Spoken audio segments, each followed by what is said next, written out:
Salut à vous, les visiteurs de l'histoire. Armés de leurs sabres et guidés par l'honneur, les samouraïs sont devenus des légendes. Mais qui étaient vraiment les samouraïs? Et qui étaient-ils vraiment? Et pourquoi ont-ils marqué à ce point l'histoire du Japon?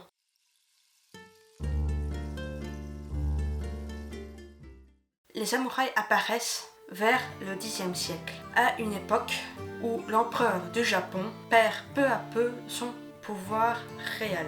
Le pays est divisé. Les seigneurs locaux, daimyos, font appel à des guerriers pour protéger leurs terres. Ces guerriers sont appelés les samouraïs. Leur nom vient du mot saburo qui signifie servir, car un samouraï avant tout sert son maître avec loyauté, discipline et une lame affûtée. Ce qui fait un vrai samouraï, ce n'est pas seulement son sabre, c'est son code d'honneur, appelé Bushido, littéralement la voie du guerrier. Le Bushido repose sur la loyauté, le courage, la maîtrise de soi et parfois même le sacrifice. Un samouraï préfère mourir que de vivre dans le déshonneur. C'est ce qui explique la pratique du seppuku, ce suicide rituel pour racheter une faute. Ce n'était pas juste un soldat, c'était un guerrier avec une philosophie de vie.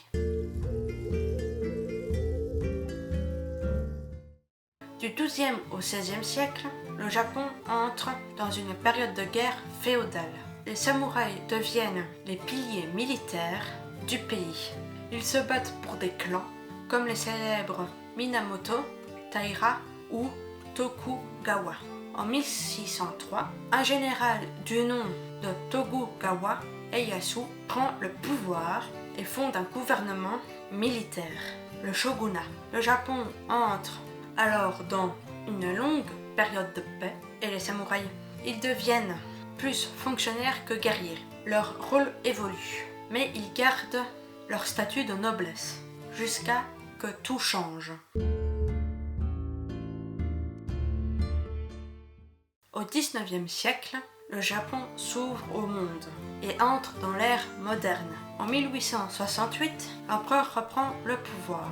C'est le début de l'ère Meiji. Les samouraïs perdent leurs privilèges, l'armée devient nationale, les sabres sont interdits dans la rue et l'ordre féodal disparaît. En quelques années, les samouraïs ne sont plus qu'un souvenir. Certains résistent, comme dans la célèbre révolte de Satsuma, menée par le samouraï Seigo Takamori, qu'on surnomme parfois le dernier samouraï.